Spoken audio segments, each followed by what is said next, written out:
Më 14 prill nisin aplikimet për skemën kombëtare të bujqësisë për vitin 2025. Fermerët mund të aplikojnë deri në 30 maj për të përfituar nga skema mbështetëse e Ministrisë së Bujqësisë. Për herë të parë do të mbështeten fermerët që prodhojnë perime bio në sera. Sipas Ministrisë së Bujqësisë, për blegtorin do t'i kushtohet vëmendje e rritjes së viçave. Ministria e Bujqësisë bëri të ditur se këtë vit janë përmirësuar skemat e mëparshme ku bie në sy subvencionimi për numër kresh në blegtori, lufta biologjike në sera, si dhe subvencionizmi për litër naftë.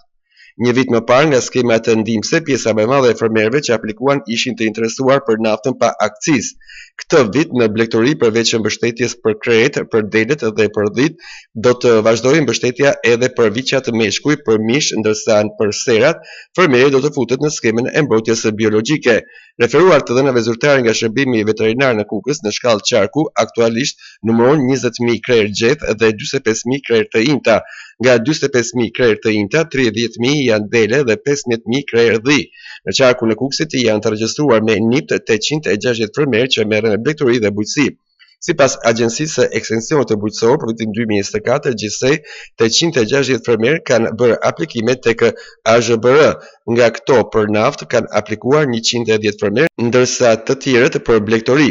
Të gjithë fermerët aplikues të vitit 2024 janë financuar.